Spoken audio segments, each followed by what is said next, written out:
Hello, hello, and happy Thursday, April the 17th. Ted, we're barreling through 2025 in the year of Trump.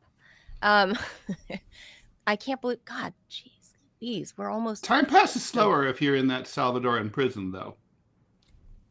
Probably. But when you're on the outside, when you're here, when you're in the swamp, at least, it goes lightning fast. So I guess for me, I'll feel like the second Trump era will just, I'll blink and I'll miss it. And then the country will just be gone. Poof. Just come out and I'll emerge one day and be like, what happened out here? I remember, didn't we used to have a country? What happened here? You can ask the Russians. You can lose your country. Everything's still there. The dogs, the cats, the plants. Shell. Well, the country's still there. The country's not the government. The country is the people, the dogs, the cats. Not in that order. Cats come first. Yeah. That's true. Well, so there's that. And yeah, the cats will survive everything. You are tuned in to the Ted Manila Information Show, or TMI Show for short, where we bring you way too much information. That over there is the T for Ted, Rall, and I am Manila Chan. Thank you for tuning in. We have an info-filled show today. Our buddy Caleb Maupin is going to be joining us to talk about the alleged Trump putting the kibosh on Israel's plan to attack Iran in May. So it was upcoming, and apparently Trump put the kibosh on it. I guess we'll explore. So I don't know how true any of that is, but we had the U.S. The U.S. had those weird in-person but not face-to-face talks. Yeah, like they're down the hall. It's like a high school couple that's split up, and you're having like the mutual friend run messages in between. That's kind of what happened last week.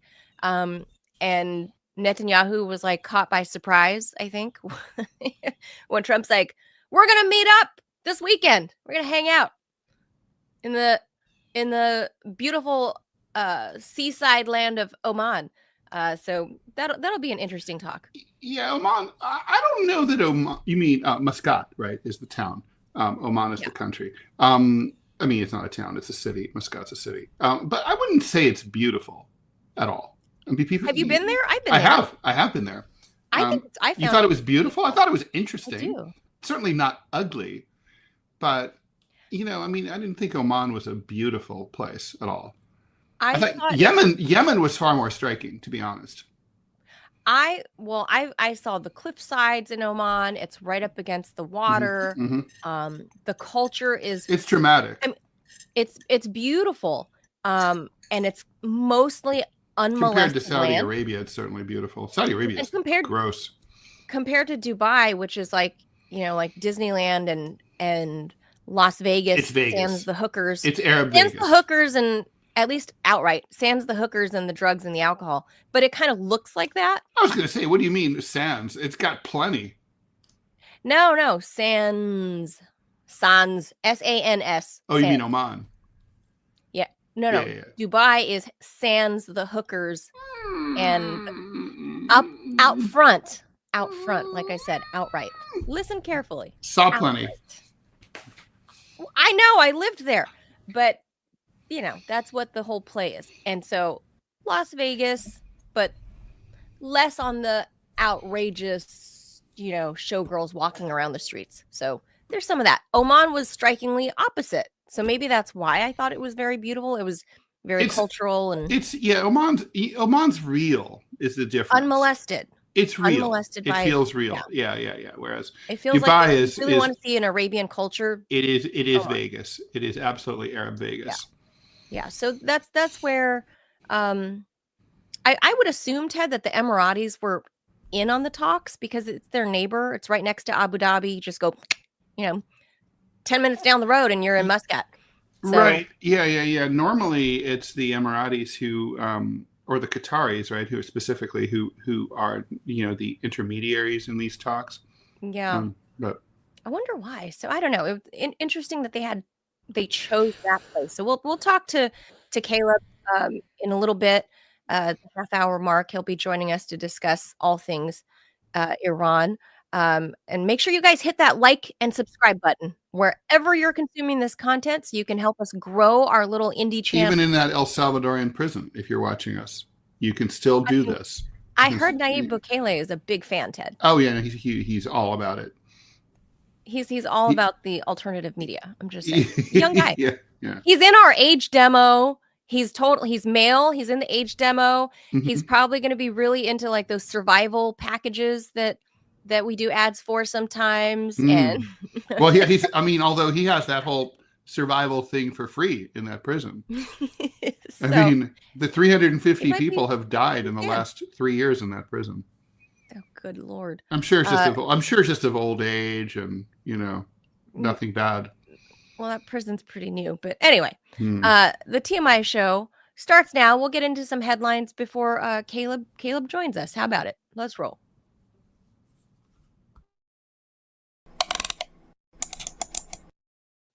American service members have been killed in a vehicle rollover in New Mexico. Another one was hospitalized in serious condition. These are the first known military fatalities under Trump's expanded mission at the U.S. border with Mexico. This all went down at 8:50 in the morning near Santa Teresa. It's a border town west of El Paso, Texas. The 3 defense officials said that the incident involves Marines from Camp Pendleton, that's in Southern California. Not immediately clear exactly what they were driving, but one person said it was not a military vehicle.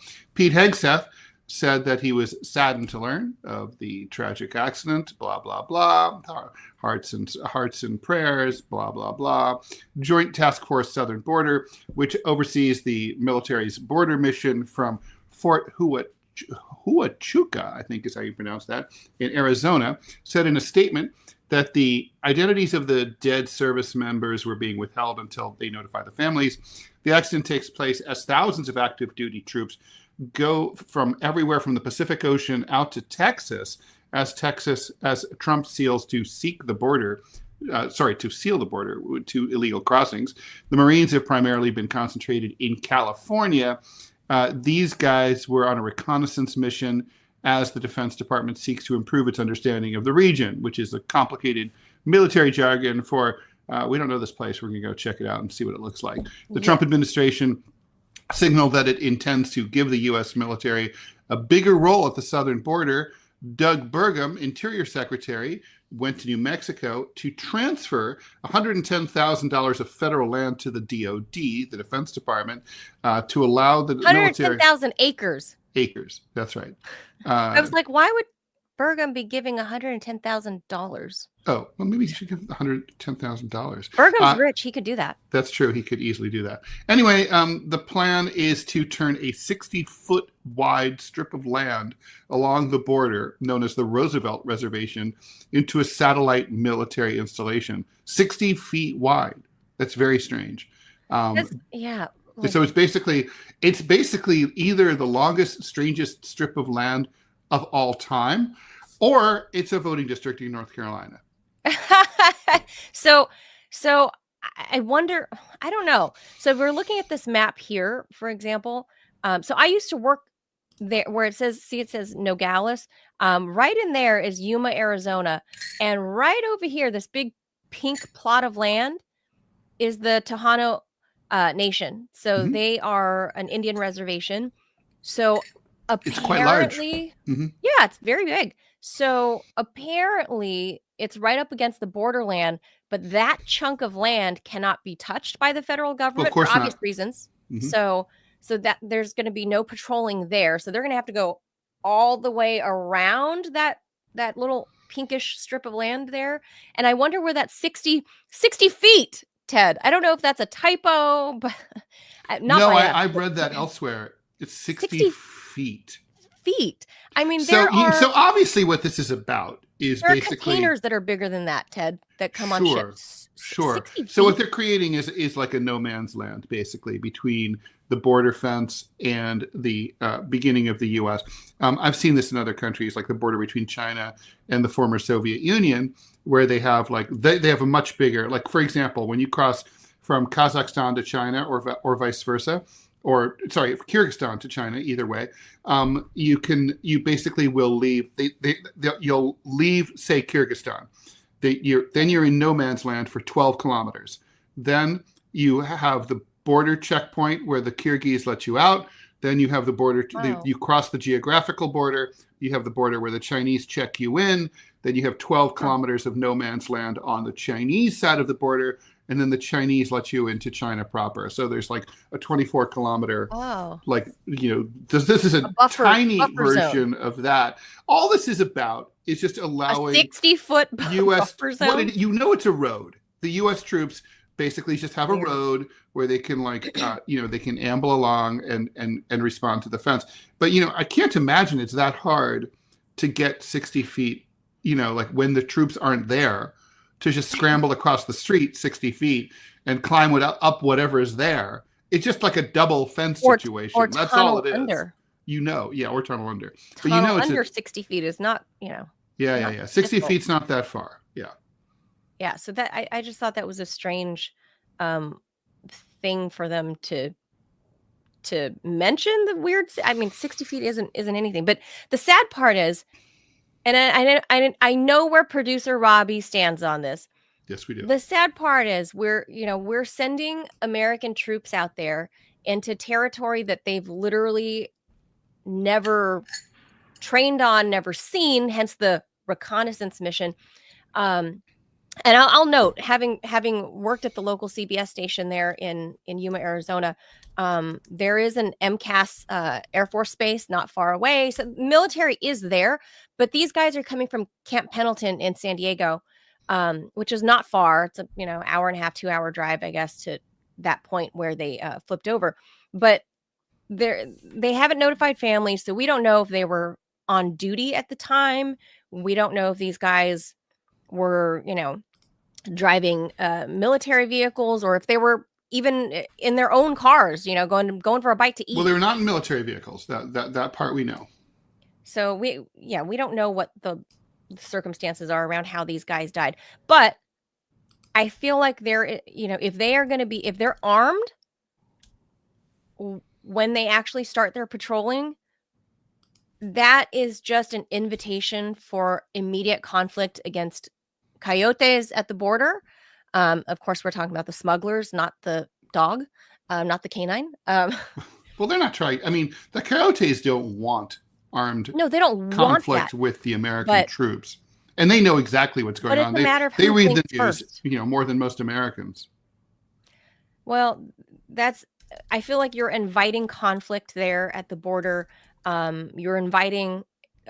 Ted, we're talking about mostly young guys who are in their early 20s that are armed. However, if they just show up, though, because here's the thing, Manila, the U.S. loses all of its wars, so sending the military kind of means that the Mexicans are going to take us over. We're doomed. We might as well just surrender now. So the coyotes are like, wait a minute, this is all it takes? I, for one, welcome our new Mexican overlords. Well, because we're not really a hand-to-hand combat nation anymore. We're a nation of armed drones at this point. Push button.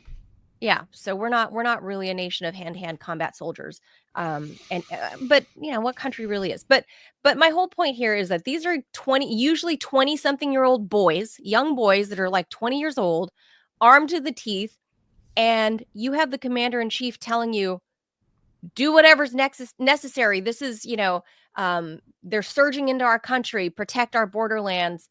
And the boys, there's going to be a number of boys that take that seriously and want to play soldier out in the desert. So not only can they be harmed, the soldiers, but the migrants that are crossing, the people on the other side who are not even crossing, who are just kind of meandering around and looking, because there's a lot of that. There's a lot of looky-loos. I lived at the border. I know there are a lot of looky-loos that are just people that live on the other side. They just kind of hang out on the other side of the fence and they kind of just look through. I just feel like we're inviting potential disaster for innocent lives to be lost for no apparent reason when you have the troops there. And I know Robbie's like, dig a moat and throw gators in there. But Which I guess, for the record, maybe. I don't think the medieval people ever did that. Look, I don't, I think Trump's deportation policies have been disgusting. I don't have any problem with guarding the border. You're not a nation state unless you guard your border. It's like you want to have troops there or whatever. Border officers, border patrol. You want to put Robbie's gators in there. It's all fine with me. I don't care as long as there's gator moats. As long as there's no environmental consequences, which the wall has had some environmental impact in some places. Yeah. But otherwise, I mean, as long as they have like places for the animals so they can, go to and fro underneath or whatever, that's fine with me. It's like, it's a border. Having the idea that you should have an unguarded for the record, there's no law that says that a country doesn't have to guard its border. You're allowed to guard some of those already exist. The animal crossings along the southern border, some of those already actually exist where it's, and that's not to say people don't cross them, but there are, where there is border fence, there are sections that are reserved, I guess, for animal crossing, for natural animal crossing. So there's no barrier there. So it's effectively just a giant gaping hole. Well, I mean, it's like well, they can have a grill. I mean, it depends, obviously most humans are bigger than most animals. So, there's a way to control that. Right. Yeah. So, I just don't like this unless these are like the National Guard when they were deployed after J6 here in DC. And people were like, oh my God, armed military all over the streets of the nation's capital. And it does freak me. It does freak me out, Manila. I mean, like in Penn Station here in Manhattan, we have these National Guard. Hold on. All right, go. The J6 National Guard were fake armed. They did not have any ammo. They did not have any mags in their long rifles. All the ones I saw, I did not see one person with a magazine in their rifles. And then when you look at their handguns, that are, on their sidearm, there's no clip in there. So it was there for optics. So I wonder if this is kind of the same thing. That was my point. Yeah, I don't know. I mean, I gotta say, whenever I didn't look to see very close. But at Penn Station in New York and at Grand Central, we have these, National Guard weekend warrior cops, with their giant weapons, and it's a little freaky, Manila, because first of all, they're shorter than their guns. A lot of them. They're like small. They're like pocket people, and they're also so young. They're like Gen Z. They're like 20, and they look. What's the word I'm looking for? Oh, right, stupid. That's the word I'm looking for. They have moo cow eyes. They look dumb as shit. Well, so like when you have like the dumbest person in the room is the person with the biggest weapon, that's never a situation that I find comfortable.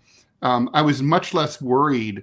It's like in Israel where you see these incredibly dumb, like influencer type bimbettes running around with their with their Uzis in the streets. Yeah. You know what I mean? And they don't even carry them properly. They're like pointing at people, sort of like, and it's like, okay, so you're stupid, and like you could end up shooting people accidentally. Right? They're like IDF propaganda chicks that are exactly, like the hot pin-up girls.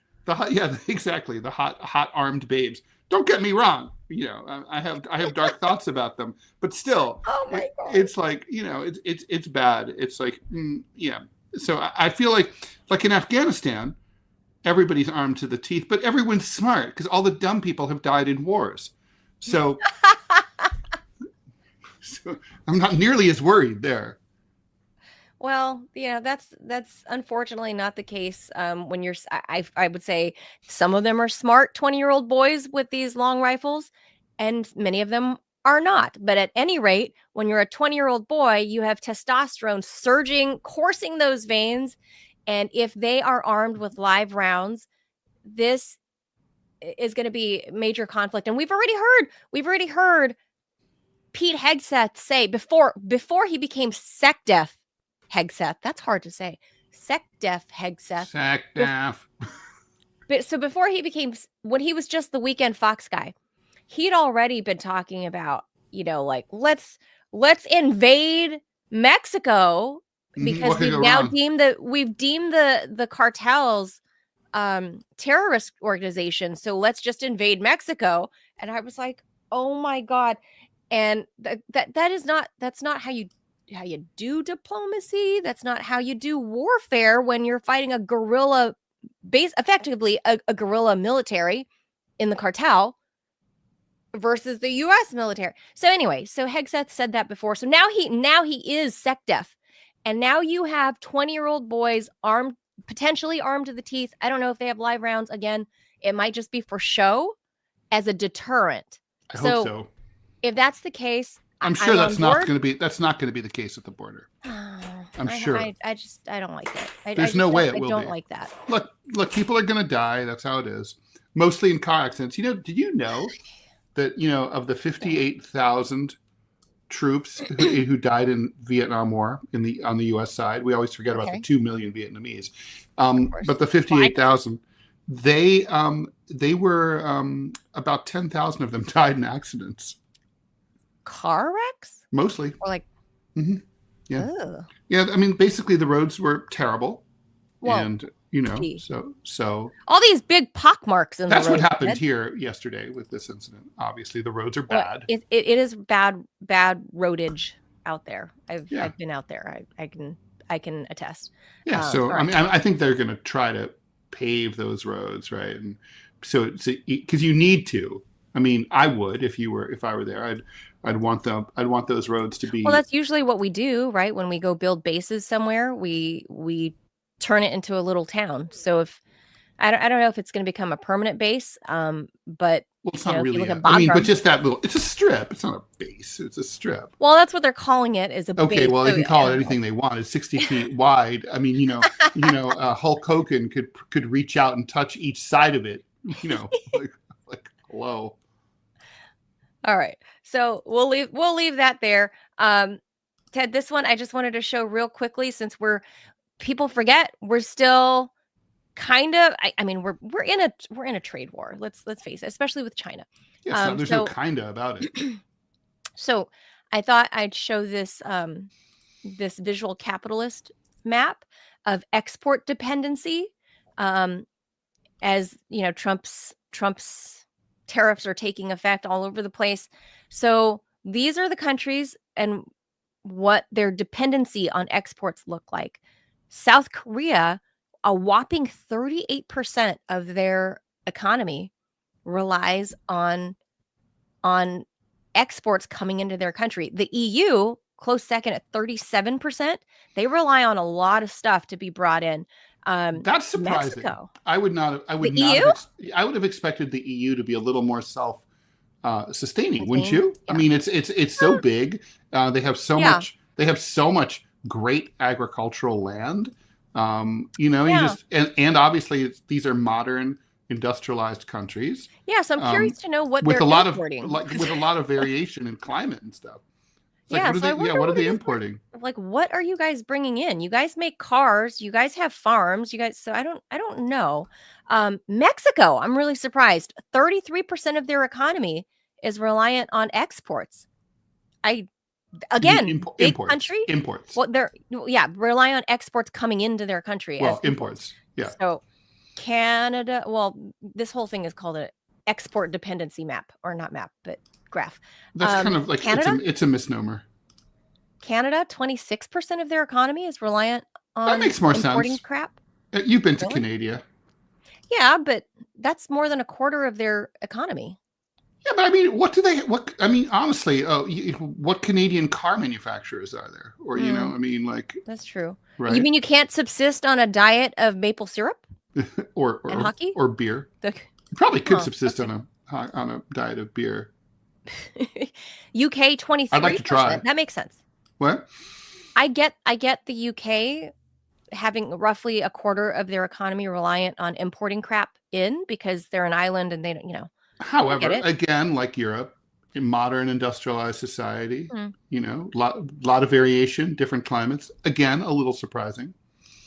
And here, Japan, 18%. You lived there, I think, Ted, or at least worked there. I spent a lot of time there. Back and forth, yeah. China, only 14%. That's not surprising at all. And the U.S., I was surprised. We're only reliant on 11% of our economy is reliant on imports. I was actually surprised about that. Yeah, we're pretty self-dependent. We're pretty independent. We're independent. Yes, we are. We don't really need any. But it seems like we shouldn't. And that's been one of my arguments. That we import a lot of crap that we don't have to have. Let's face it. We don't have to import cars. We make cars. We don't have to import. Just there's so much stuff that we bring in. It's just optional. I would advise everybody, if you want to see more about this, go check out they're my favorite graphics maker. Sorry, Rick. I know Rick is watching right now. My friend does graphics, Rick. Visualcapitalist.com. That's where you guys can see the export dependency of major economies in the world. And see what that breakdown is and why. I was most surprised that the U.S. was only 11% reliant on importing stuff. Really? I thought for sure. Well, there's dependent. My impression. I think dependent is a funky word, right? Well, when you say dependent, do you mean like if we didn't have it, like we would like not eat or something like that, or do you mean we just import 11% of everything that's produced? Well, that's sold here in the U.S. Those are two different things. Yeah, that's fair. I don't know how they actually define this because it's a long read. Dependent is like down. You know what I mean? Like you need it. In other words, dependent is like it would be a problem. Like say Japan. My son is dependent on me. Japan is dependent on energy imports. If they don't import energy, everything comes to a halt. Right? They can no longer keep the lights on. The U.S. is not. The U.S. can absolutely lose all energy imports. The lights stay on. The factories keep moving. Everything's still fine. That's fair. It's a long read, which I haven't gotten to the nitty gritty, but it's there for you if you guys want to go look it out. Visual Capitalist. I enjoy that. And Ted, let's move on. We got our guest waiting in the wings. Let's do this quick story. Okay, let's do it. The facility was to have been sited in a former paper mill in the town. International Recycling Group, also known as IRG, says that tariffs imposed by Trump would have increased the cost of their equipment. Oh, wait, you got to start at the top, though. That's because. Here we go. Oh, yeah. So a U.S. company has canceled plans to build a $300 million plastic waste recycling plant in Erie, Pennsylvania. That's up in northwestern Pennsylvania, north of Pittsburgh, citing concerns about the financial case for the project because of cuts in federal funding and tariffs. That, according to the Erie Reader. All right. So anyway, it's supposed to be in a former paper mill. IRG said tariffs would have made the equipment expensive. Also, the EPA was supposed to cough up a $192 million loan, but Trump's freezing that kind of stuff. Finally, there was a lack of supply and demand for its products because there's a decreasing interest in sustainable environmental stuff due to Trump. Over 4 years ago, we brought the IRG project to Erie with the intention of creating high-paying, family-sustaining jobs and turning Erie into a leader in environmental sustainability by replacing new plastic production with reused and recycled materials gathered from homes across the region, said IRG Chief Exec Mitch Hecht, like Ann Hecht, right? He added, she was Hecht. I don't know. Well, let's say Hecht. I'm personally devastated after 18 years of working to bring this vision to a reality that we failed to overcome these challenges. If it had moved forward, it was supposed to create 250 jobs and converted 160,000 tons of plastic waste into 100,000 tons of recycled plastic.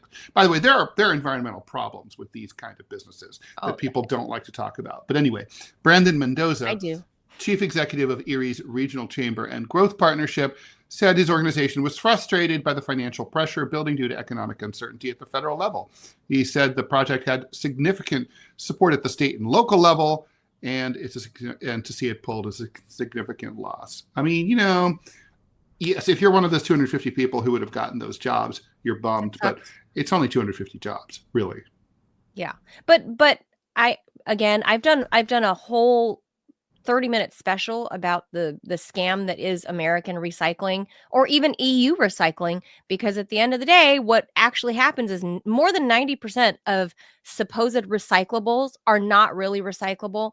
And especially in the case of the EU was shipping their shit off to Turkey and China. And it got to the point that China was saying, we're not taking any more of your crap because we're trying to clean up our own environment. We're literally not taking your stuff.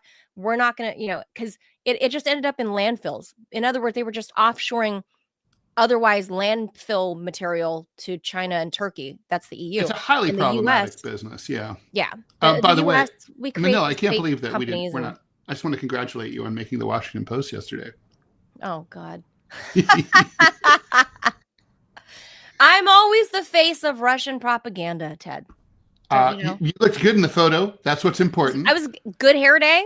Good hair day for sure. Looking good. I was a little bit like a xenomorph. Like some people, like every time you see them photographed, they look like, is that the same person? And that's you. You're totally like, it's kind of like, it's almost like your husband might feel like he's cheating on you when he's with you. Oh my God.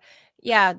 That's why when we were dating, I made it a point to look like my real self, because I didn't want him to be, to be confused by the lady you saw on TV. But yeah, God, this is the real Manila. By the way, it's really funny because they characterized in the Washington Post that, like, you and the dude in that picture, Ed Martin, were that you guys were spreading propaganda. And what's so funny is when you look at the chyron on in the screenshot, yeah, literally there's it says it's literally quoting the U.S. side of it and saying what Syria is being accused of. So it's literally like a contradiction of its own story. I know. It's and Ted, the Washington Post, they know that I'm here in DC. They know I'm local because they don't even need long distance calls. None of them called me for a quote. Oh, I know. It's like, I know. Like, honestly, my high school newspaper advisor would have like kicked me in the ass for like not calling the subject of a story for a comment. Yeah. Journalism 101. You're not hard to reach. It's like me. Not one. I can't tell you. One of them. Whenever they write about me, they never call or write. Yeah. They never call. They never write. They always just want to slag me off and just never whatever. Because someone who's like 12 wrote that story. So that's the problem. Unfortunately, the bylines are mature adults. But anyway, we were talking about trash, right? I mean, Washington Post. There you go. There you are. Moving along. Trash. Talk about anyway. Trash. All publicity is good publicity, Manila. I meant the congratulations. You should make the most of it. You should tweet it out. It's pretty hilarious. All right, here we go. I don't want to give them ammo. One last fun thing. Story. Food and drink sometimes taste different on the plane, usually more bland, which is, by the way, one of the reasons people always want tomato juice only on the plane. I'm one of those people.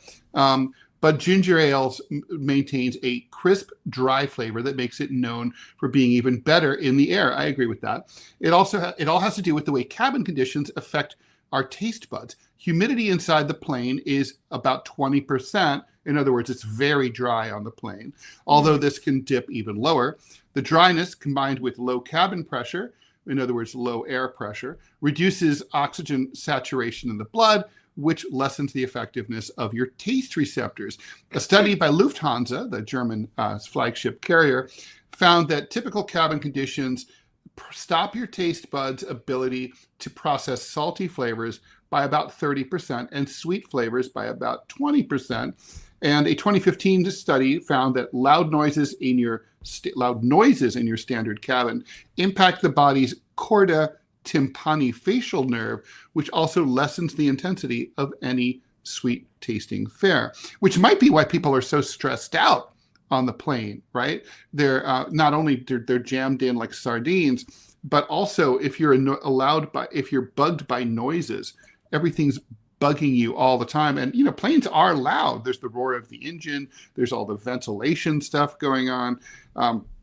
In the case of ginger ale specifically, passengers say it tastes less sweet than normal when they're flying. However, taste buds may not be able to sense the sugar, but It still has a sharp, extra dry flavor, which is thought to feel more refreshing than ginger ale does on the ground. Although I like ginger ale on the ground.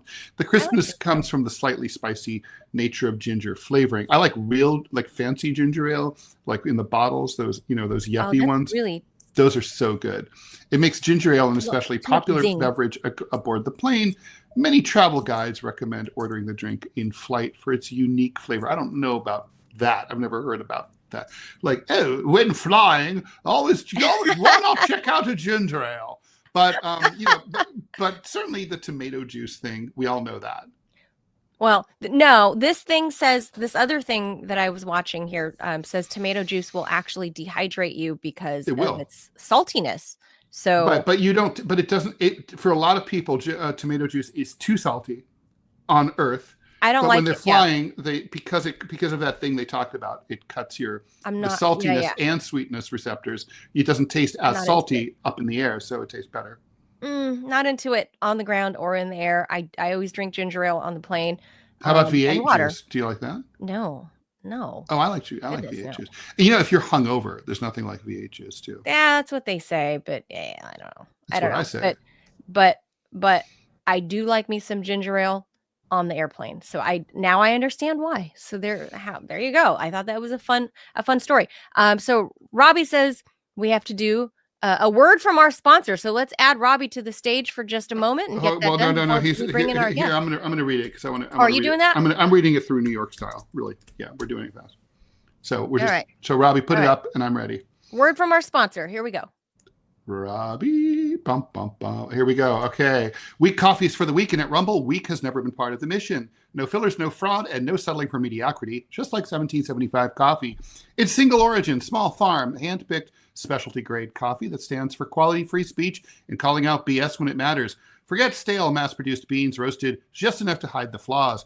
Dark roast hits like a Trump tariff. Medium roast keeps it bold without the bitterness. And Vitality Mushroom Blend, real energy and lasting focus, no synthetic garbage. For K-Cup pods, whole bean, or fresh ground coffee, go to 1775coffee.com, use code STUDIO for 15% off, and start your morning with coffee that stands for something. Oh, and every dollar spent enters you to win a Cybertruck and $30,000 cash. All right, let's keep going.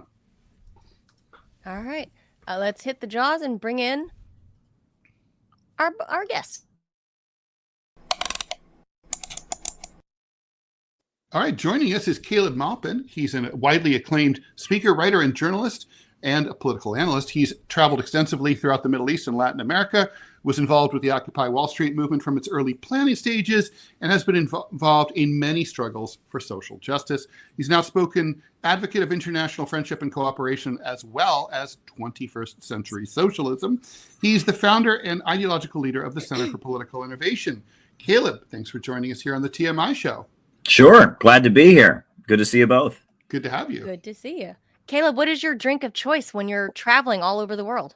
Well, everyone knows on my channel, we talk about unnamed diet beverage because I'm not receiving any sponsorship. Yes. There's a certain diet beverage that I have with me, unless I'm planning to sleep in the next few hours. So as it's morning, I am chugging it away. So for the caffeine, caffeine content. For the caffeine and for the taste. I never developed a taste for coffee, for some reason. But diet beverage, the caffeine, and I like to cut it with ice, make it a little, less But on the plane, don't you want to not be awake on the plane and just kind of... Oh, well, if it's a long flight, that's a different story. But, but for the most part, wherever I go, I try to drink. In some countries, it's Coke Light. Right, rather than depending on the country, but that's what I drink. So there you go. Yeah, well, that is a popular drink on all airplanes. And of course, let me show some of these books. Caleb has, according to Amazon, 21 titles to your name. Well, it's interesting. I've started taking chapters from my bigger books and turning them into smaller books because you can do that now very efficiently. So that's why the title count is going up because I've taken smaller, chapters and made them into full length books because it makes it easier for folks. And, I see. You can do that very efficiently now. So, yeah, good time. So it's like you can have it's like doing a clip from a long podcast or something. Right. And people often go through Amazon looking for different topics. I've written a lot about, different historical things and stuff like that. So this one is the latest one, right? The danger of an American years of lead.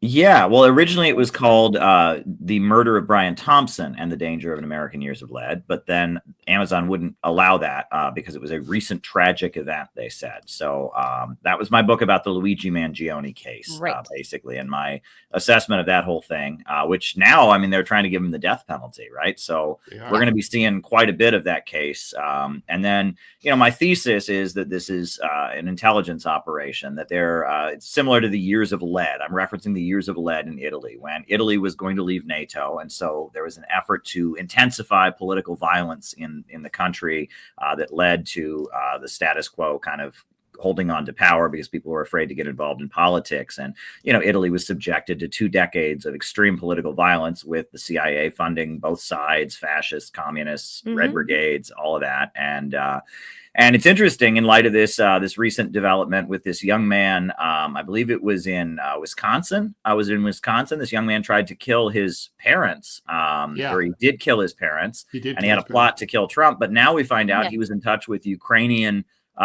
intelligence, and he was going to try and target the president or carry out some kind of violent attack and blame it on Russia. Did you see this? That's the latest.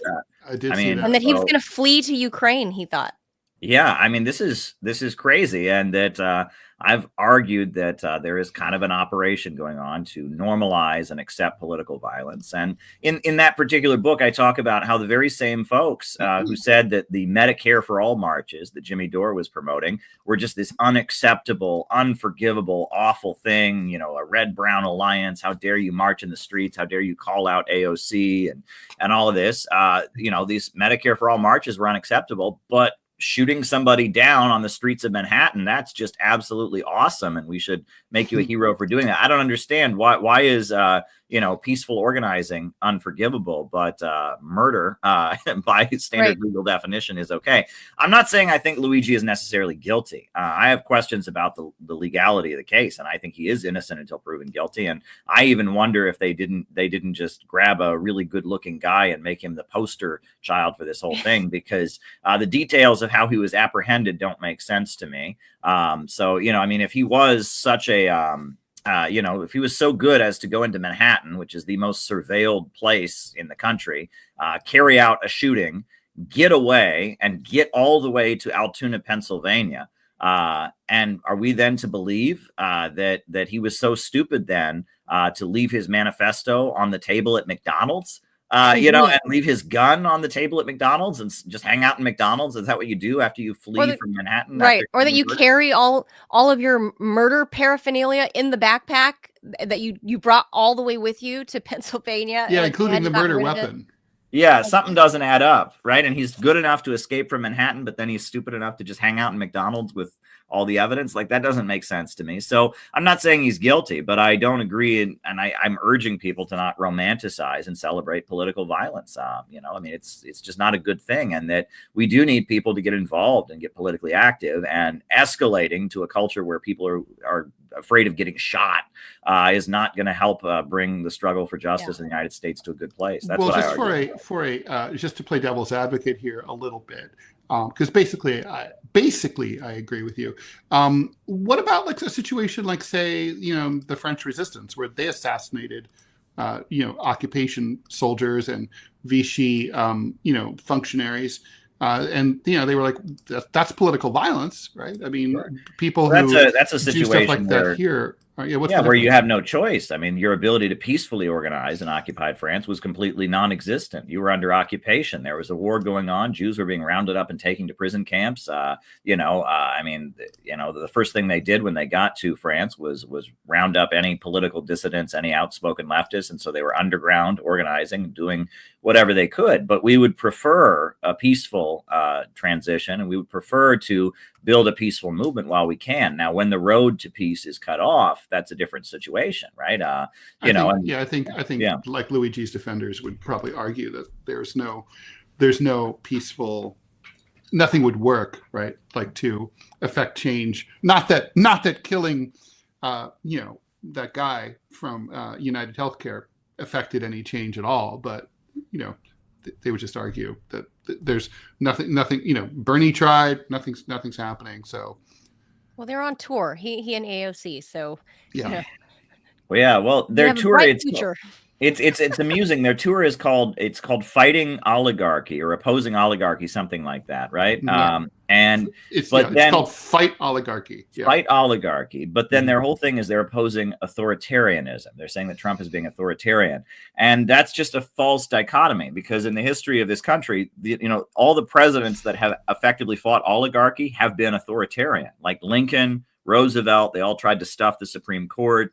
They all took very dramatic moves, and they were able to fight oligarchy and win great victories. So if you want to fight oligarchy, you need authoritarianism. And if you oppose authoritarianism, then the oligarchy kind of wins by default. The oligarchy are the people that win by default because they have the most money. So the whole dichotomy, it's very odd the way they're framing it. They're trying to weaken the institution of the presidency in the name of fighting oligarchy, but that's just, it's not how things work. I definitely see your point there. Now let's pivot, Caleb, to the whole issue of these Iran talks, these alleged. Ted and I were poking fun of, like, Trump announcing it while Bibi Netanyahu was sitting in the Oval Office. Bibi kind of looks at him like, "You're doing what?" But then we find out that they don't really have actual face-to-face talks, that they have an intermediary running back and forth between hotel rooms or conference rooms or whatever. But, this is, I would say, an effort to revive a new version of the JCPOA, which Trump 1.0 unilaterally withdrew the U.S. from. Now he seems to be wanting to revive it. And then on the news of last night, breaking that allegedly Trump, thwarted Israel's plans of striking major airstrikes deep inside Tehran in May. How does all of this comport for you? Does it all make sense? Because I know you've traveled there, you've done a lot of extensive journalism work there. How does all this compute? Well, there's a number of things that need to be said about this, which is, the first thing that needs to be said is that Iran, their position has always been that they don't want a nuclear weapon. That has always been their position. And at no point have they ever been in violation of the Non-Proliferation Treaty. They signed the Nuclear Non-Proliferation Treaty, and there are International Atomic Energy Agency inspectors in Iran that monitor every nuclear power site. And they have never at any point been found in violation of it. So the idea that Iran is every day plotting to get a bomb and all of that, no, they're not. They have peaceful nuclear energy. Now, if they feel threatened, they could, in theory, pull out of the Nuclear Non-Proliferation Treaty like North Korea did, and then begin to proliferate. But they have not done that. And their current position and their religious teaching and other things says that they should not do that. And people want to obscure this. They say, well, Caleb, doesn't Iran have the right to have nuclear weapons? That's not the issue, right? And that it's kind of like, they say that, the police shot an African-American man for reaching for his wallet, right? They said, well, they thought his wallet was a gun and they shot him, right? Would it be right then to say, well, he had the right to have a gun? Well, that's not the issue, right? Because the point is he didn't have a gun, right? And that when people bring up, well, Iran has the right to have nuclear weapons, well, they did sign the Nuclear Non-Proliferation Treaty. As of now, they say they don't want to have nuclear weapons. So, bringing up, well, they have the right to have them and all that kind of obscures the issue. But that said, that has been their position. But they have been subjected to huge amounts of horror. When I was in Iran, and I made a documentary. If you go to the website of my organization, Center for Political Innovation, cpiusa.org, you can actually watch the film I made in Iran. When I was there in 2015, I made a documentary film. And one of the things I do in that film is I visited the graveyard where there are 5 nuclear scientists who were murdered. These are guys who worked on the nuclear power plants in Iran that were murdered by Mossad, by Israel, in coordination with the Mujahideen Khalq, the terrorist group. And they murdered these 5 nuclear scientists. One of them was a professor, and he was on his way to teach his college physics class. And they and they killed him just in the middle of the street, gunned him down. It was a crazy operation. They used a and it was just controlled murder against a machine gun, right? Against a scientist, not a military guy, a scientist who was. And that happened. That's just absolutely crazy. And Iran has been subjected to all this persecution because they want to engage in what the JCPOA and the Nuclear Non-Proliferation Treaty say is their right, which is their right to have nuclear power plants, which they have the right to have. And Israel has just decided, well, you don't have the right to have nuclear power plants. And if you start to develop nuclear power plants, even in full compliance with the treaty, we're going to accuse you of trying to get nuclear weapons, being a threat to us, and we're going to attack you and murder your scientists and put sanctions on you. So we have to put that in the kicker and understand that context.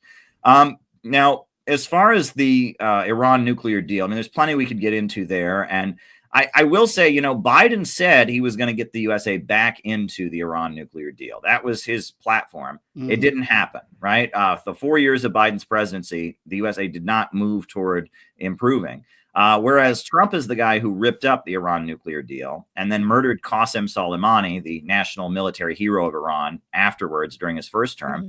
But it appears that Iran, is now in indirect talks with the United States. So Netanyahu was going to attack Iran. Trump stopped it.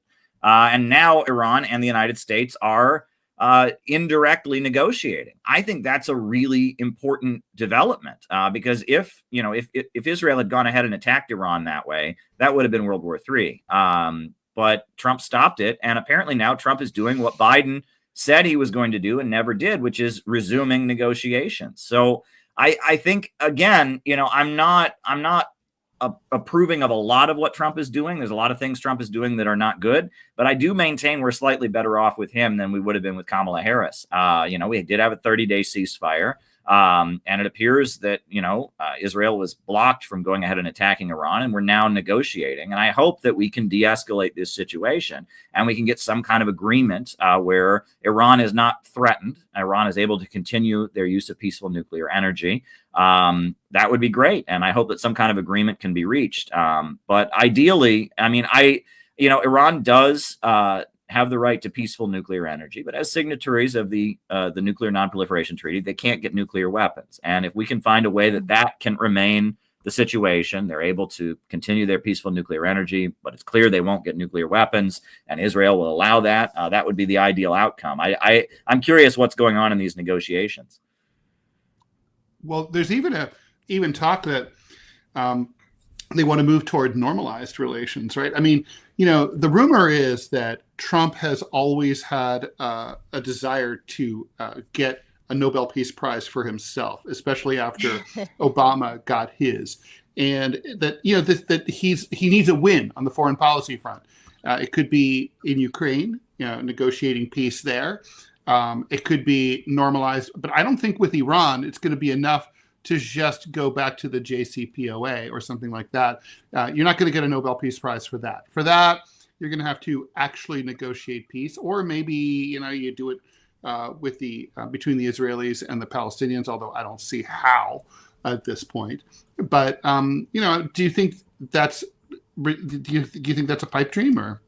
Well, I think the first step, and this is a hard one, and I have a hard time seeing this happening, but it's really necessary. Trump needs to apologize for murdering Qasem Soleimani because Qasem Soleimani is the national hero of Iran. He was imagine like a cross between George Washington and Whitney Houston or something. I mean, he was like the national kind of, right? Yeah, he was the national hero, and he was also the national celebrity. And he was killed in a very cowardly way. He went to Iran to negotiate peace talks. He went to Iraq to negotiate peace talks, and on his way home from the airport, his car was hit with a drone and he was murdered. And Iran was just filled with outrage to have the national hero killed in that way. And if there's going to be any progress, if the supreme leader of Iran is going to be able to convince the Iranian people to support him in signing some kind of new deal with the United States, there needs to be an understanding that the USA, at least on some level, recognizes that was not the right thing to do.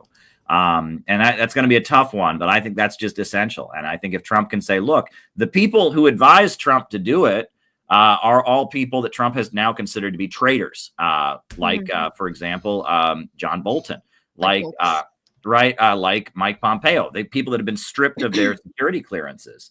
So Trump can come forward and say, look, the people who gave me the information, they didn't tell me everything, I was misled. And I think that would be an ideal thing for Trump to do, and that could lead to things moving ahead. So, Caleb, the New York Times, their latest article from about this matter last night, they wrote, in a statement delivered in Hebrew after the meeting, Mr. Netanyahu said that an agreement with Iran would only work if it allowed the signers to, quote, go in, blow up the facilities, dismantle all the equipment under American supervision with American execution. So he's basically saying, we want to do, we Israel want to do whatever we want to do. And to some degree, we're gonna go on a long leash and do it. But if there's a deal to be made, then we need America's full support. Do you foresee any of that happening, that Iran is going to sign on board and be like, okay, Americans and Israelis and whoever else, like, come in here and blow up all of our facilities? Yeah, Israel will never be okay with Iran existing. I mean, it's just Iran exists as a country that had an anti-colonial, anti-imperialist revolution in 1979. Does it work the other way? Is Iran okay with Israel existing? No, Iran says that Israel is an illegitimate country, as a settler country, a Jewish state that violates the rights of the Palestinians, and so vice versa. There is going to be antagonism there, but I think the United States is a third party country that, while the USA is firmly in Israel's camp, the USA has the potential to perhaps mediate something, but I don't think Israel is going to, first of all, let's point out, that Israel has hundreds of nuclear weapons, and they have never signed the Nuclear Non-Proliferation Treaty. And so U.S. aid to Israel is illegal under the Nuclear Non-Proliferation Treaty, because you cannot give any aid to a country that has nuclear weapons and hasn't signed the treaty under the treaty. So our aid to Israel is completely illegal under the Nuclear Non-Proliferation Treaty. Israel is the only country in the Middle East that has nuclear weapons, and they've got hundreds of them, and they've proliferated them.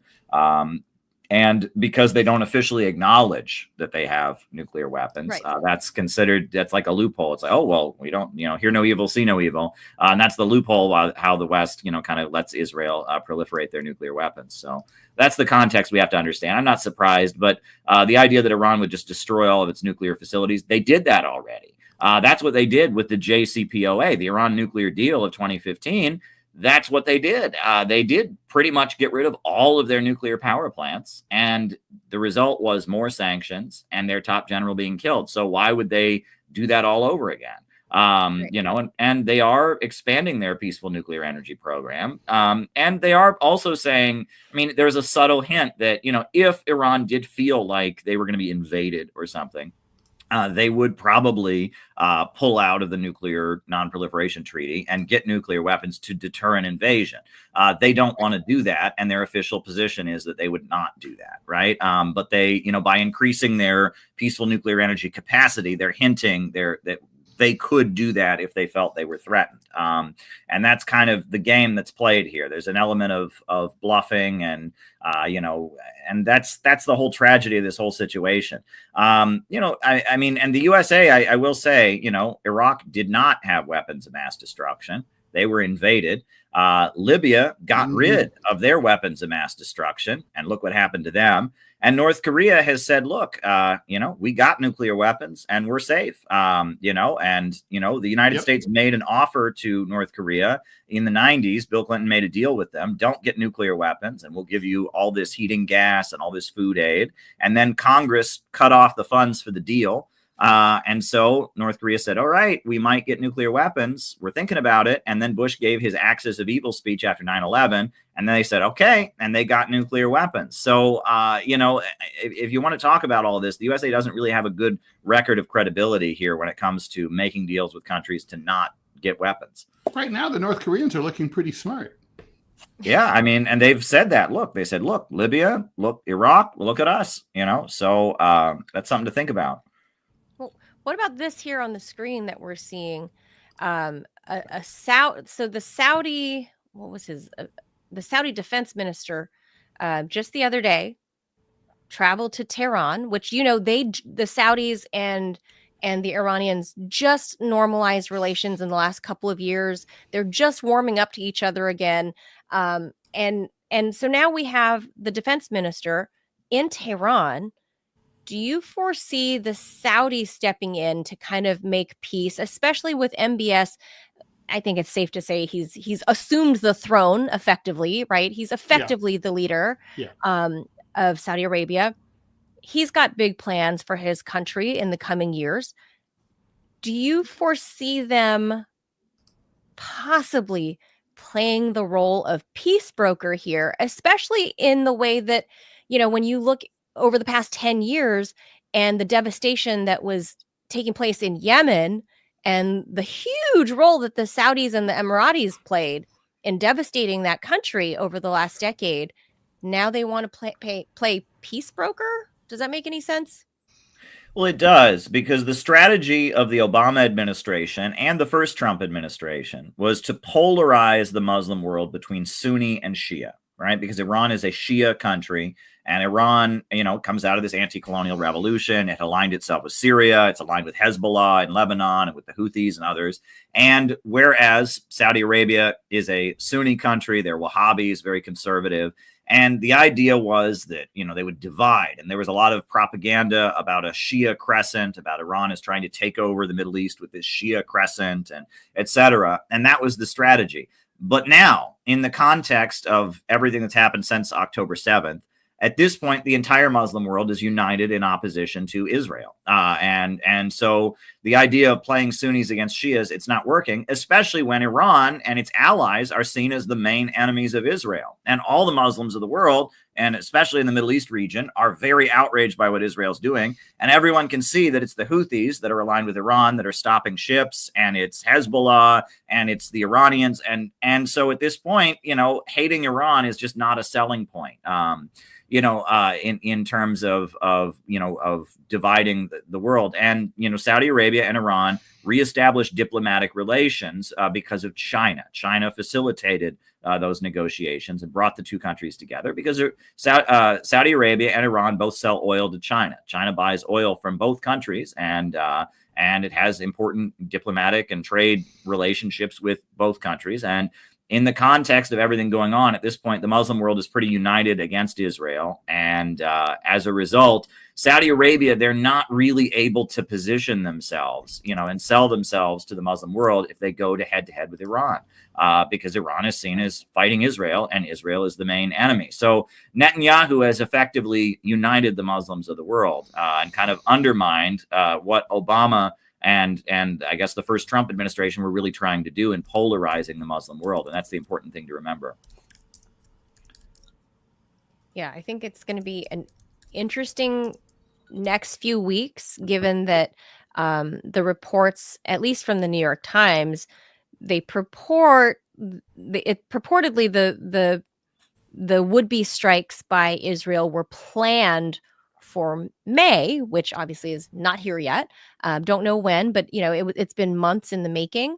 But Caleb, we know that Israel oftentimes goes rogue against what the U.S. says.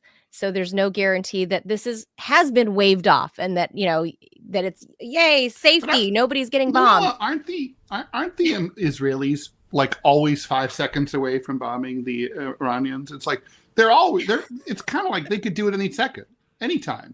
Like, what's special about May? Like, we're going to plan this? I don't know. They could snap their finger and just do it tomorrow. The thing was allegedly the idea was that Netanyahu breaks the news to Trump, and Trump says, I don't want to talk about this on the phone. Come to the White House. Let's have a talk mano a mano at the White House. So hence, we see them chatting at the White House. And they allow the press pool to be in the Oval for like more than an hour, which I think also we should reflect on the time that the Ukrainian president, or so-called president, Volodymyr Zelensky, was there. Another time that he allowed the press to be there, because he kind of in my view, when Zelensky was there, he wanted the press to be there to let the press see the mask come off. And because with time, that's bound to happen, right? Because normally these White House events, I've been to them, they let the press pool in there for 5, 10, 15 minutes at most, and then they usher you out. They shoo you out. And we saw with Zelensky, they were in there for over an hour with the press. With Netanyahu, same thing this time. The press was allowed to hang out in there for over an hour inside the Oval Office. And I thought, gosh, this is going on a long time. Is he trying to do the same thing with Netanyahu that he did with Zelensky, where he's going to allow the mask to come off? But the difference is Netanyahu has been at this game for 35 years, whereas Zelensky's been doing this for like 5. So Netanyahu knows what he's doing. So he keeps his poker face. So when Trump, tells him that we need to, talk about peace and not have you bomb Iran in May, I think that was after the press pool left, that I'm not convinced that anything was thwarted, because how many times have we seen the state of Israel tell the U.S. president, I don't care who it is, just fill in the shoes, U.S. president, we're not going to do XYZ. And then 5 minutes later, they go do XYZ. And they come back and it's not really tucking tail, but they're, they abide by the rules of it's easier to ask for forgiveness than permission. And I feel like that's something that we're looking at here. And he's going to force Donald Trump to be in a position to back Israel after they, commit a sinister crime such as bombing Tehran. Well, Israel has done that in the past. They bombed Iraq in 1981 and destroyed their peaceful nuclear energy facilities. Actually murdered a French citizen along with a number of Iraqis when they did that.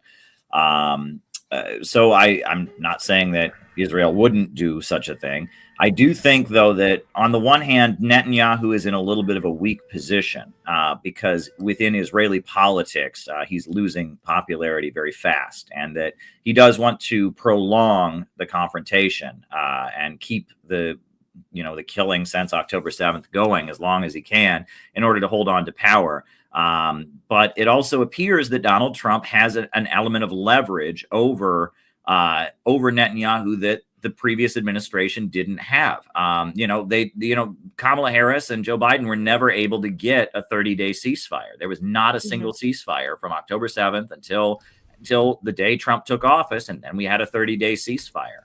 And it seems like Trump is able to say no to Netanyahu in ways that the previous administration was not. And that I find to be inspiring and interesting. Trump is doing a lot of theatrical performative things for Israel's benefit, like, targeting these Palestine students, kicking people out of the country because they protested and stuff. But in terms of what Israel actually wants, he's doing what Israel doesn't want. He's negotiating with Iran. He's making a ceasefire happen. He's doing things that are defying Israel's in ways that the Biden administration and the Obama administration never did. And I find that to be very interesting. And it seems like there are a lot of people in the Trump camp that are Israel supporters, hardline Netanyahu supporters, and he's trying to please those people performatively, while he kind of takes moves that kind of are not what Israel is demanding. And I find that to be very, very interesting.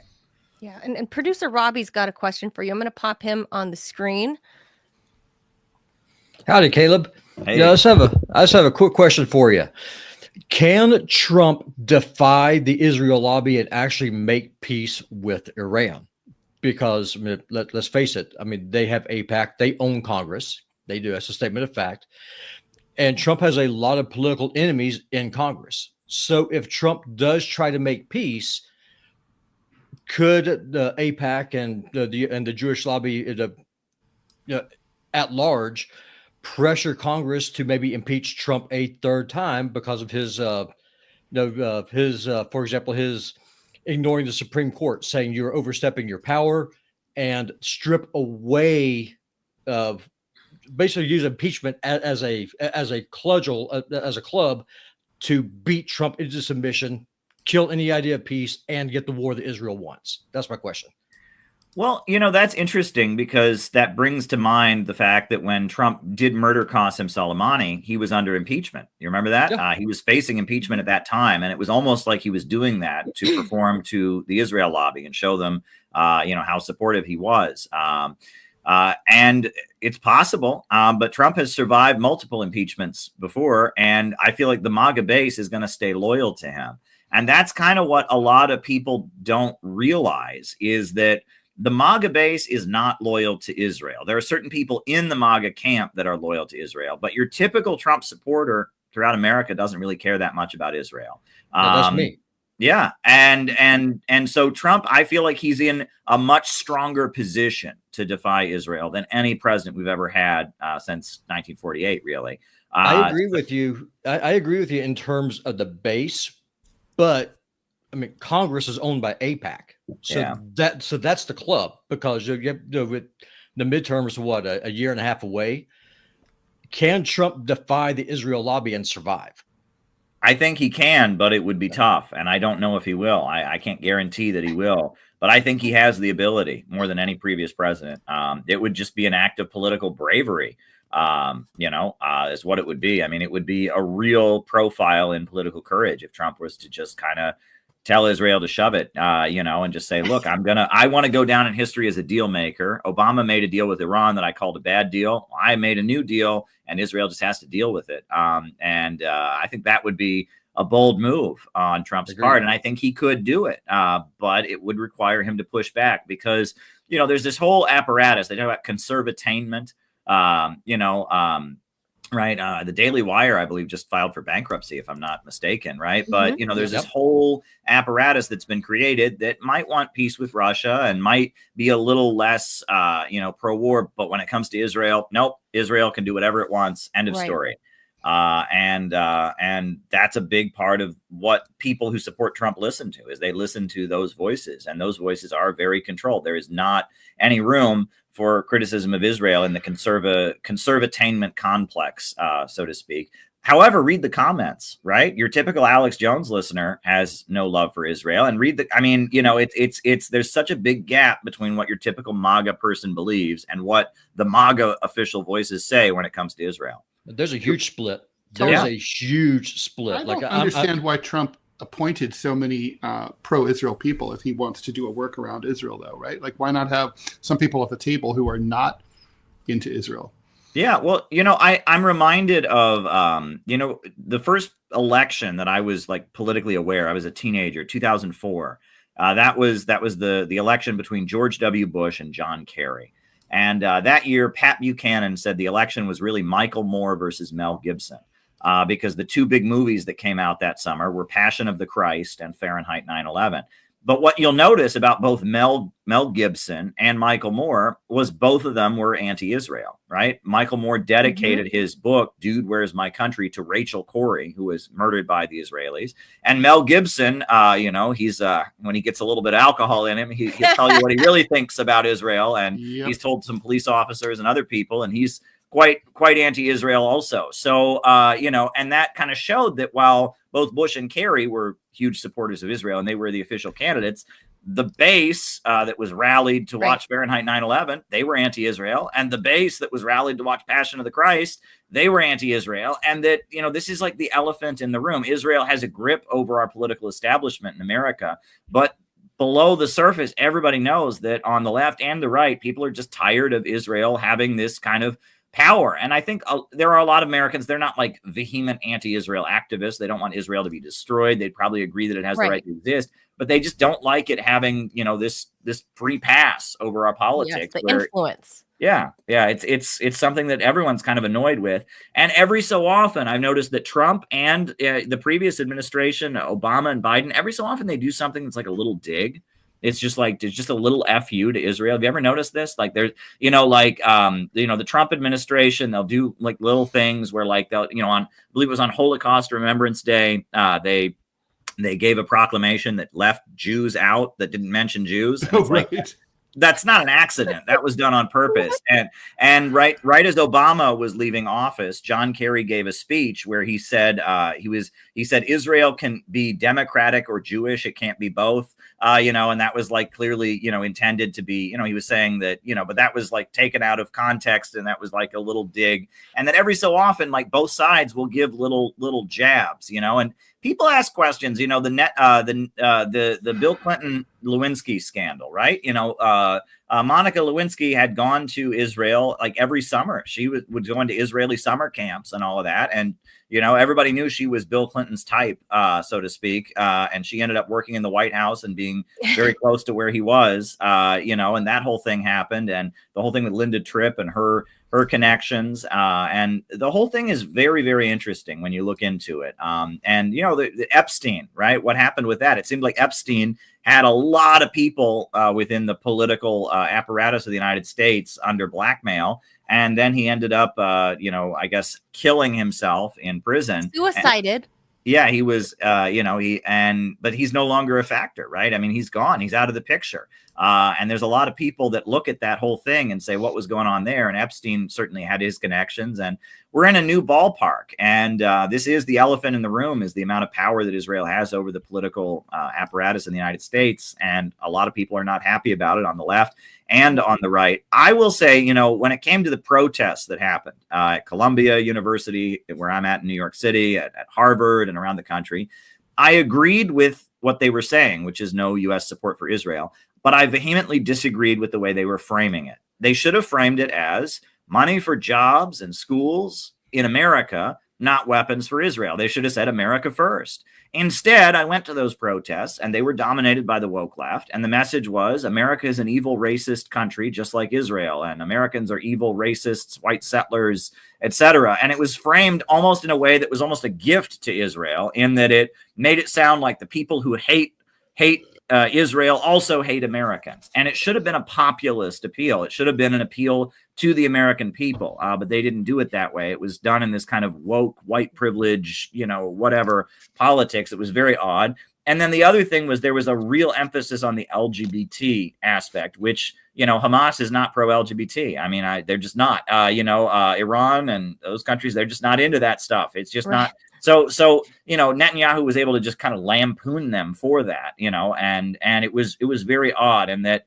really populism is what everyone's afraid of. We're all being told that populism is the most dangerous thing, right? But populism is what we need now. And the left has really been inoculated against populism. And the right talks in the name of populism, but the policies of the right are very much free market, anti-collectivist, libertarian policies. I mean, the Doge, Elon Musk's Doge, you can't cut your way into economic growth. It just doesn't work that way. You get rid of the good paying jobs of thousands of government employees, and you're going to have worse economic results. You can't cut your way into economic growth. No.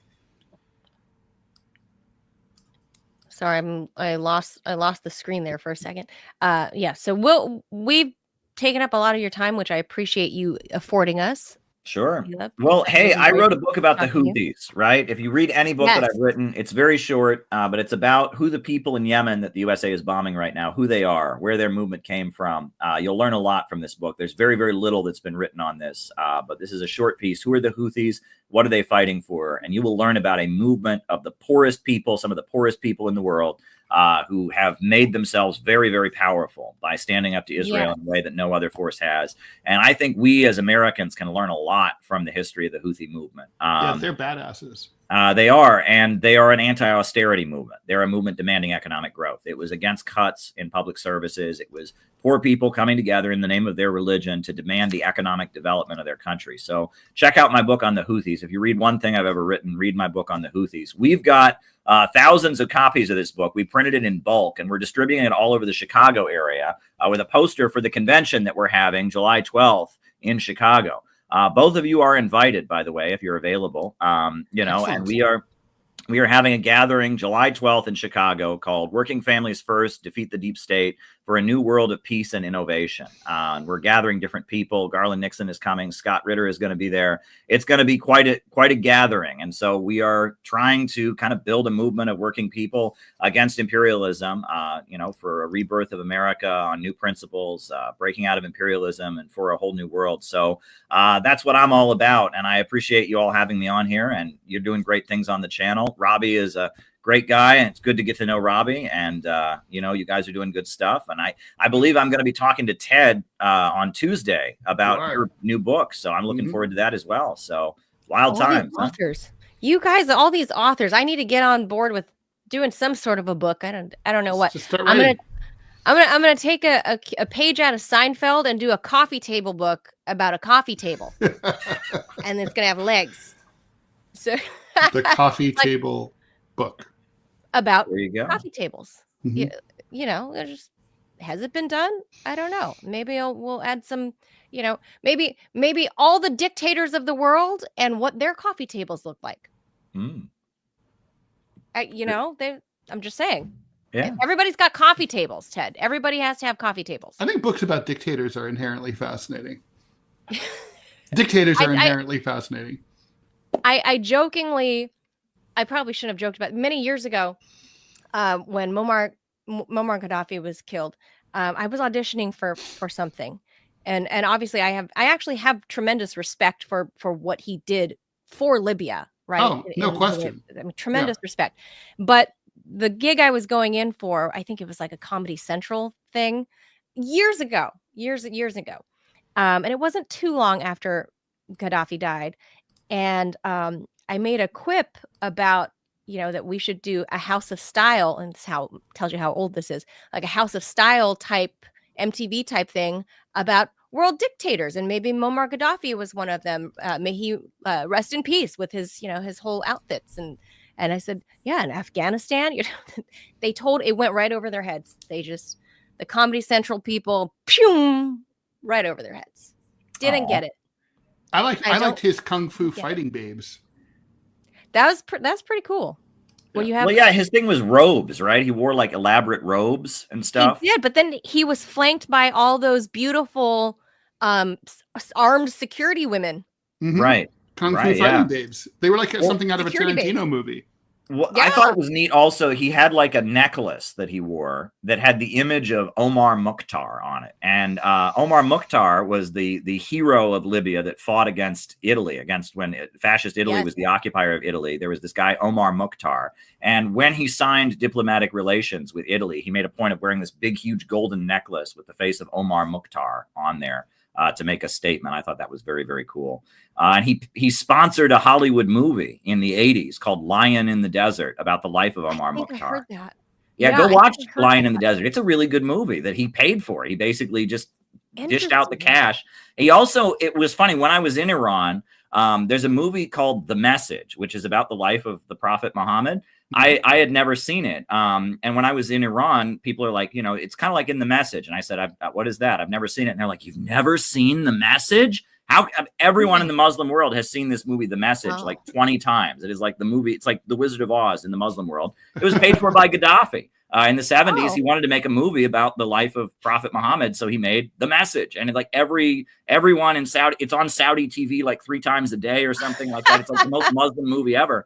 But if you watch it, and I did actually then go and watch it, it's interesting because it's an Islamic film, but it's very much like influenced by communism. It's almost like communism was very popular in the 70s. And so it's like it's trying to sell Islam to people who might become communists. It's kind of interesting. It's like there's a lot of emphasis on the Prophet believing in women's rights and fighting for poor people. And it's like a social justice case for Islam, kind of. It's interesting. And that kind of represented where Gaddafi was at. He was, it was the Green Book.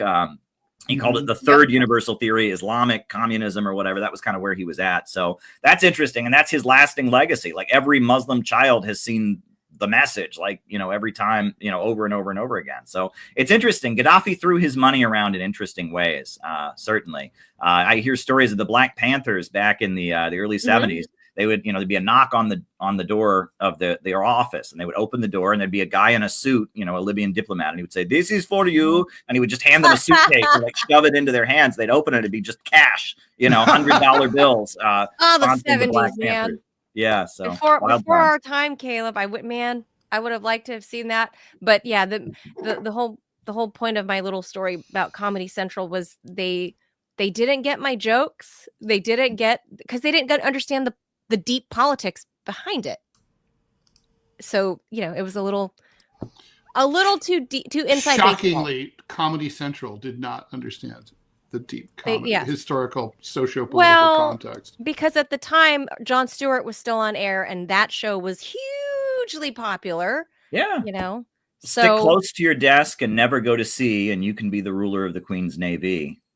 So they thought they wanted to do something political, and they're auditioning different. It was just kind of broad and all over the place. And so I had some pitches, and I had some, and they did not understand at all what I was saying about Muammar Gaddafi. So it goes to show that they didn't really have the people that the masses are consuming their infotainment from. The people that are the writers and the people that are putting these shows to the producers didn't actually have. That's what my takeaway was. They didn't actually have a deep understanding of politics, but yet they are putting out these politics infotainment comedy shows. So that was my takeaway. I went, oh, tough room. So, no, but that's why they're there. I used to work at the UN press corps, right? I was the correspondent of the United Nations for Press TV from Iran.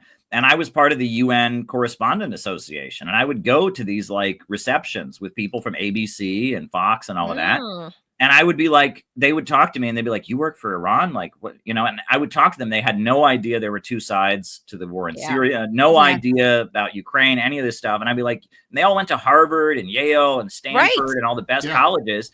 And they don't know shit. I mean, they don't care, right? And I realized that's why they're there. American education is basically you learn to be obedient, and the more obedient you are, the higher you get. So it's frustrating. These writers, these like Comedy Central writers or whatever, that are supposed to do political comedy. Like some of them went to Harvard, some of them went to Juilliard.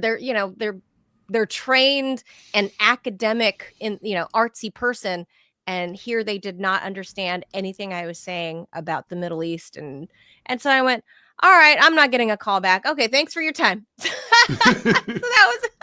that was the end of it. So there you go. So now, here we are. Fast forward 12, 15 years later. But you're Washington Post famous. That's right. I'm the one that they love to drag through the mud. WAPO does. Whenever they talk about RT. So well, thanks for dragging me with you. Thanks for bringing me into I love it, Caleb. Well. I love it. Badge of honor. Thank you so much. Caleb, I'm putting your CPI website down there at the bottom of the screen. Go check out Caleb's stuff. You're a brave man to dare to go into Chicago in the yucky summer. Well, good luck. It's early, right? It's June? July 12th. It'll be hot as hell. No, that's mid. Oh, no. Yeah, it'll be hot. Oof. Well, we were just there. The Midwest Conference Center that we've rented has very good air conditioning. Okay, it's going to be huge. I mean, the room holds 500, so we have people. We're working very, very hard to fill that place. There's going to be an Uzbek dance team that will be performing. That we arranged, so that's going to be fun. So cultural entertainment. So they can find information down there. Yes, at cpiusa.org. Yes. All right. Cool. Thank you so much, Caleb. Always thanks, good Caleb. to see you, my friend. Yep. See you soon. Right. Bye. Thank you. All right, guys, that's going to do it for us. Hope you guys enjoyed this in-depth conversation with our buddy Caleb Maupin. We'll be back again tomorrow on Friday to wrap up the week. We'll be talking about China's economic numbers that came out earlier this week that shocked the world. I mean, I think their GDP was it showed over a 5% or somewhere around a 5% growth. Ted, that's massive in this era. Don't know if, the Trump tariffs are going to have a real impact on that.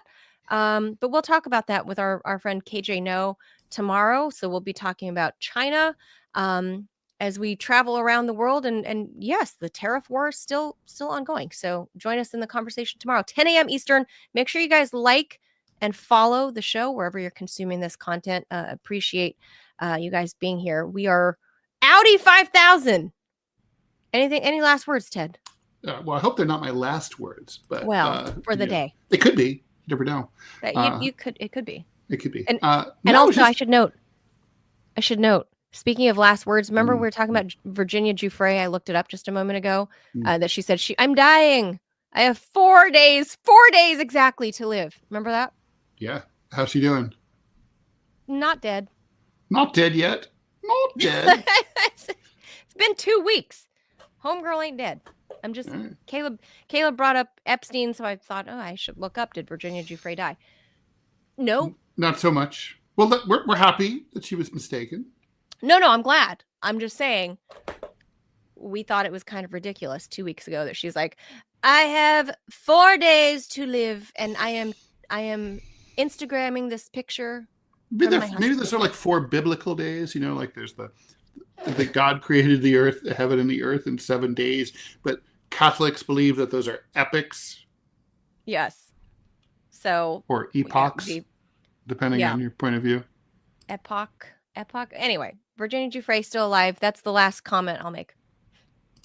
All right. Yeah. Well, so be good to one another, and we'll see you tomorrow.